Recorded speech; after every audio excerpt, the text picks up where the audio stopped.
Okay. So, sir, would you like to tell me about your brief about yourself, about your researches and everything? Yeah, sure.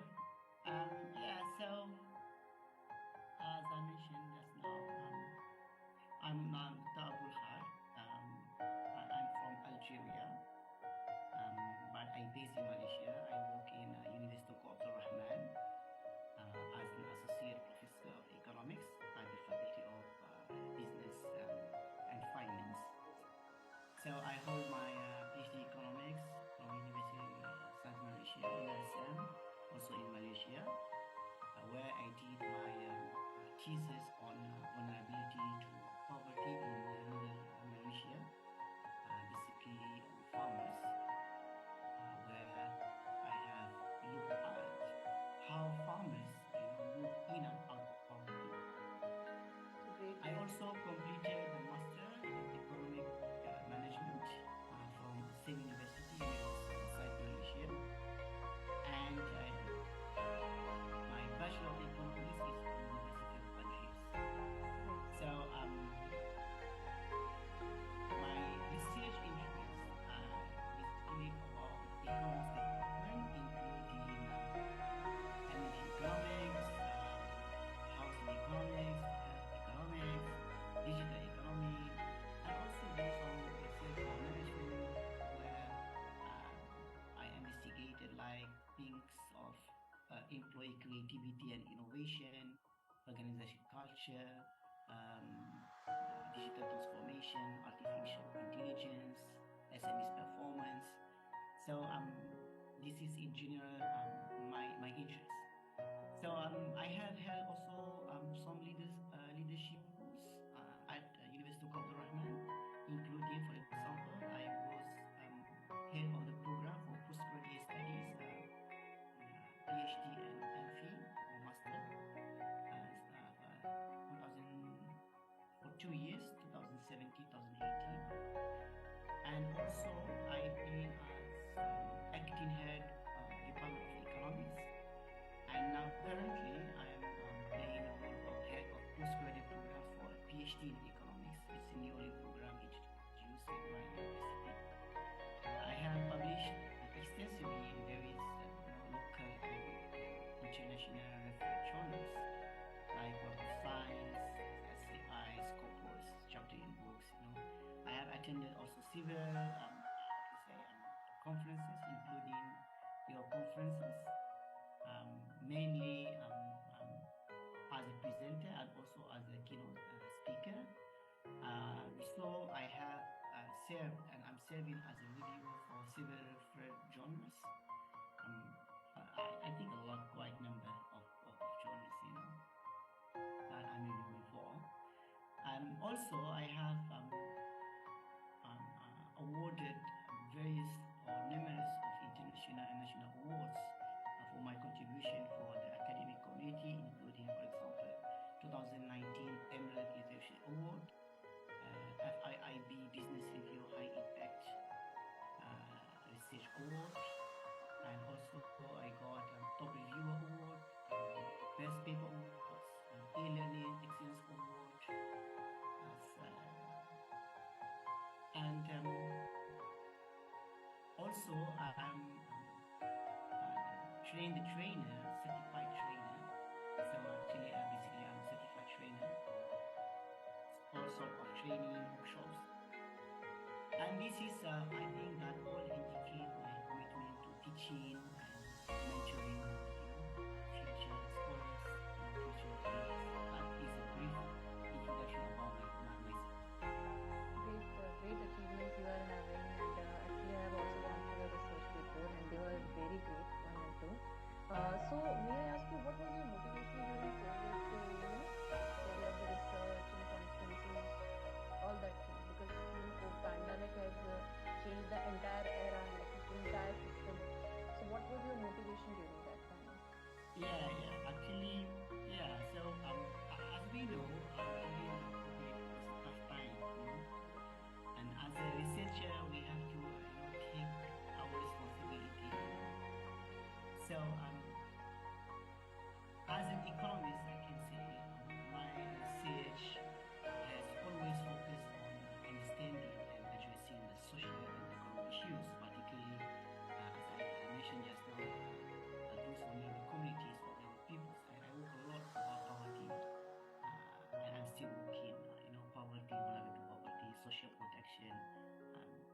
So when the COVID-19 pandemic has been,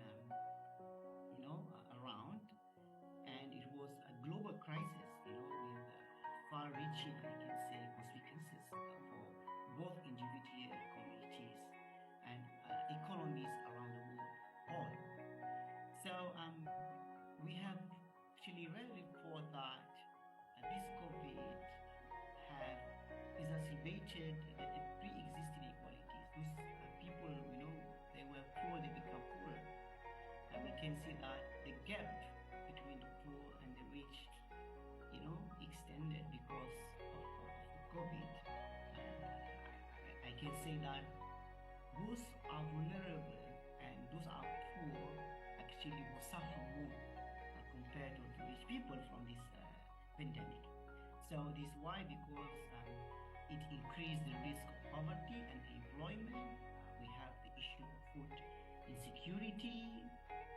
So there comes my motivation for conducting research, during the pandemic, where I intend or I aim to do a research that actually help understand the economic consequences of the crisis and to actually identify policy interventions that can help mitigate some of the negative consequences for vulnerable communities.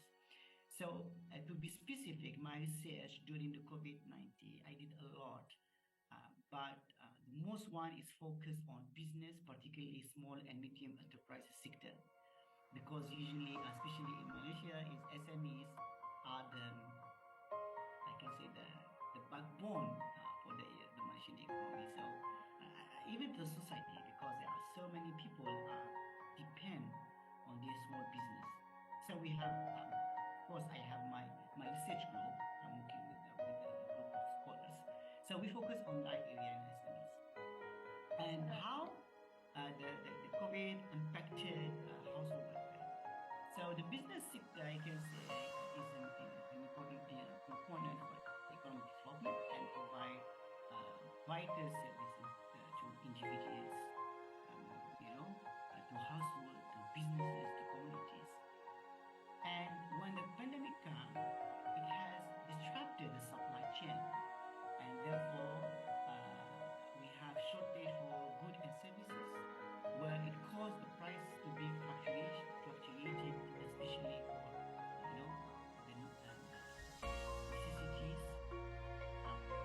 and this is actually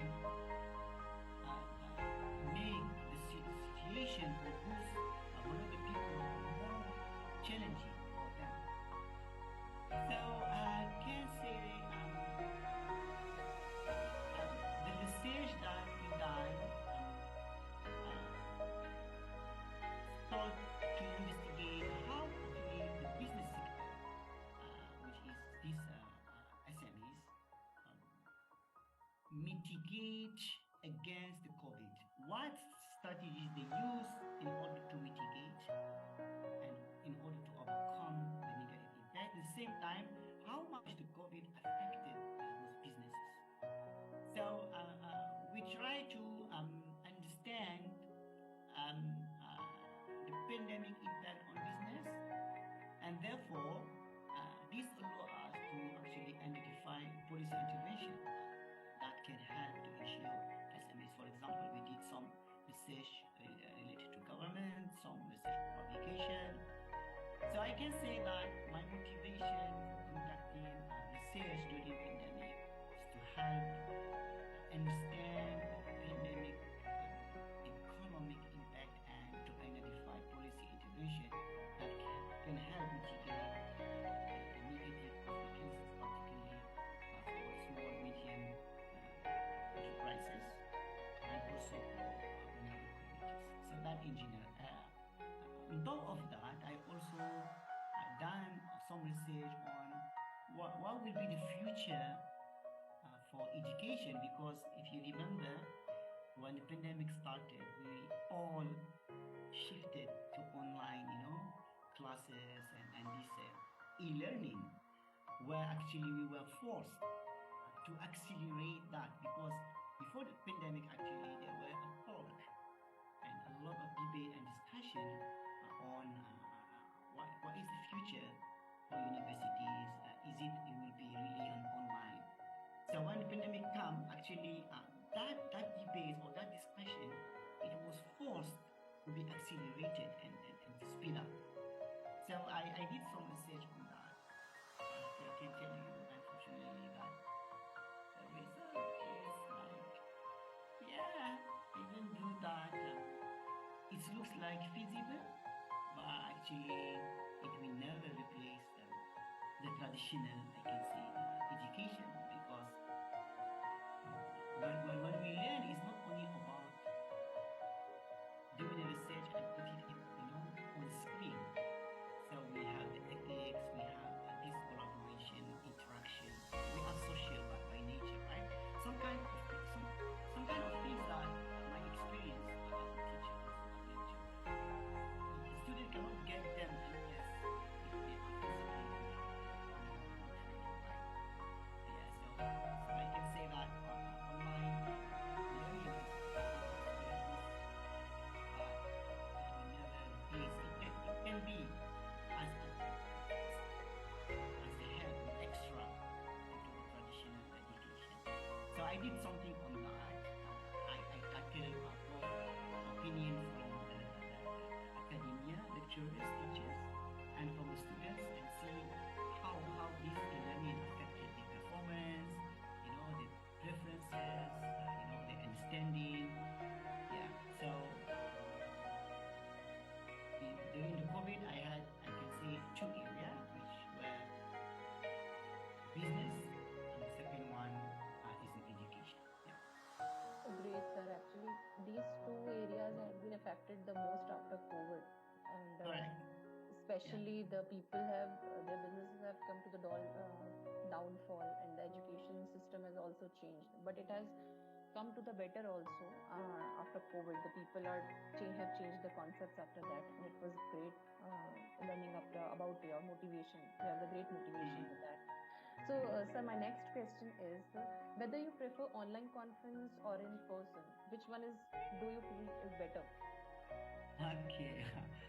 As I can say, as someone who has attended both physical and virtual conferences, right? Before that, I always attend physical conferences. When the COVID came, we started attending, online or virtual conferences, because that it was not. Yeah, sometimes I attended like talks or something like that, but it's not like a conference. So I feel that the virtual conferences actually has a lot of advantages. Okay. And especially during the COVID, or during, or you can say, a pandemic, not physically must be COVID-19, but any pandemic. So, for example, we have those online conferences eliminate the need for costly and time-consuming travel. So you can see, for example, you can last time I attended a conference, for example, from Turkey online. So no need for me, to take like 1 week to travel. So it's easy for you. Yeah, it will be easy, and also it is a cost saving, right? Convenient cost saving. Yeah, cost saving. So many people feel like they are comfortable, Definitely. by these things, Okay. But also, attending an online conference, some people found it that, how to say, a comfort for their own homes, because you are just relaxing at home and you are doing a conference. You can have a They are in their coffee, comfort zone. Yeah, exactly. So Getting out it's of the another comfort zone. advantage, for this conference. Definitely. So They don't. but what I say, it has also some of the disadvantages, right? For example, some of the drawbacks to holding online conferences is one significant, I can say, downside is the absence of face-to-face connection. Just now, I was talking about lecturing, which is same conference, because if we ask ourselves, what is the purpose of an conference?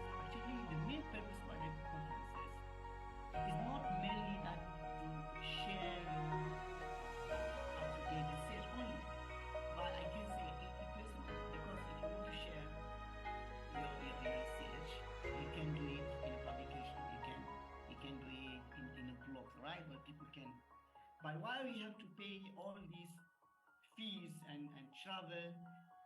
Because we want connection. Yes, So the definitely. main is in networking. The main thing for conference is networking. Of course, I mean, as I say, sharing your research is there. It has, but I can tell you honestly, it's not the main. The main is networking. So networking is an important part of attending conferences, and it may be difficult to make significant contact on online platform because online platform you are going, to greet people. I know on the screen you can say hi, but actually you will not have a real conversation. Definitely. So if I answer your question, I believe that attending online conferences versus real or physical conferences during the pandemic is a personal choice and situation decision. For example, while online conferences have numerous advantages, some people they still may prefer in-person connection, as I say, and networking. That can only be provided by physical conferences. But however, if we say that there is no COVID, Mm. The system there would have is never no changed. pandemic, yeah, but in that case, I 100% I prefer physical. Definitely, sir. Yeah, I definitely, agree with yeah, you totally. Because people become lazy also if they are working online. Only their mind is working, their body, and their wheel is not working if they are working online. Only they have to follow a particular path, and they have to be a mm, present. That's the and you can't make relationships and networking with online conference. That's the most important drawback. correct, yeah, Agree upon that. sure. So, sir, my last question, not the least question, is how was your what is your feedback regarding the conference, and would you like to suggest to your friends and colleagues to attend our future conferences? You mean your conferences, right? Yeah, definitely. Eurasia Research Uh, conferences. Mhm. okay, okay. So my think, okay, I have actually attended a lot of I would say Asia conferences. Mhm. My first conference was in 2015, if I'm mistaken, according to yeah 2015, my first conference. That time that time I think if you just started or you have just finished your because Eurasia is difficult. Actually, that time even the brand is not even Eurasia. It was GRGS, if I'm mistaken. Okay. Uh, so yeah, that was 2015. So after that, So things change with time. That's yeah, yeah, change is the only permanent thing. yeah. So after that, I continue. I can basically even sometimes I attend twice. Most of them as the keynote speaker. So my last conference that I attended it was only last week, right? Or 2 weeks ago. Yeah, 2 weeks ago, Mm. on the 4th and the 5th of May. But it was changed to an online on the 3rd of May. We call it business and or international conference on business, economics, and policy, if I'm mistaken. Mm. Yes, yeah. So first of the thing, I really want to use this opportunity to offer my gratitude and appreciation, to Asia, for really giving me this chance and always, inviting me. That is really privilege for me, and I'm really appreciating that. So in general, all the conferences that I've attended, the conferences were really well organized, effectively managed. And I'm talking about both physical and the online because I attended both. And they have really interesting and entertaining presentation covering a wide range of business, social science, humanities, issues. I even sometimes, I still remember in 2017, or mistaken, 2018, I attended a conference where there are three conferences, but in the same time, like 5 days. I even attended, science, sessions. The keynote speakers also, I can say they were carefully chosen and picked, and they gave an insightful information on their respective disciplines. The panel discussion and the paper presentation were well organized and really educational. Individuals from all backgrounds presented the research finding and experiences were there. So we can find, I can see that my networking expanded because of that, because usually your conferences, at least it is attended by 10 to 15, multinationalities, I can say, from different countries, right? So the conference virtual platform, or you can say this an online conference also, was user friendly and allowed for, I can say, a simple interaction with other attendees and presenters. And the organizer also, they were really supportive and effective for answering all our questions. So the things that I really like most in your conferences is always you will have a session, what we call a discussion session, right? Or Group activity. activity session. Group activity. Actually, these not so many conferences do it, but Eurasia, they always do that, and they never, miss that. For example, the last conference 2 weeks ago, we have this group discussion activity why we are attached to our teams, right? So I really, I can say, I admit that it was an exceptionally informative and thought-provoking conversation. Because why? Because the session responses provided actually aligned on the psychological and emotional element that drive our connection to material, to material things. The participant have explained this, I can say, complex terminology or phenomenon, but they use a very simple way of explanation. So I can say those who were discussing this issue made aware, I can say, research and persuasive case that went beyond, the simple acquisition of commodities to explore the deeper emotional relationship that individuals actually frequently have with our object.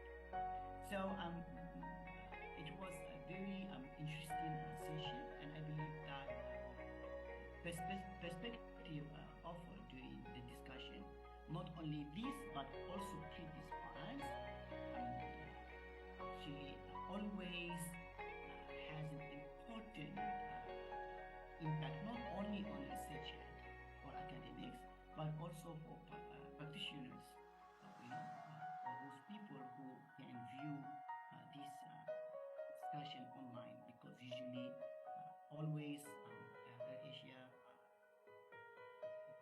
I mean, you put all the session online, whether it is physical or online. I always find that the videos there, so people can go and watch.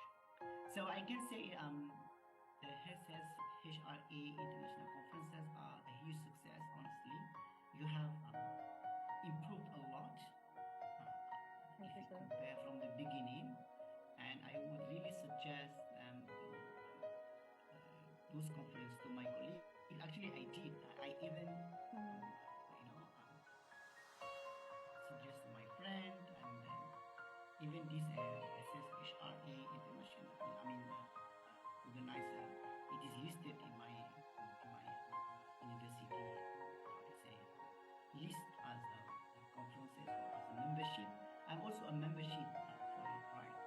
So I really appreciate the change that Eurasia has made during all these years, and you have reached to a level where the quality is there, so that you have been able to attract a lot of participants from all the world. So I also this platform to appreciate the chance given to me to attend also all your conferences, and the next one will be in Singapore, where I will be also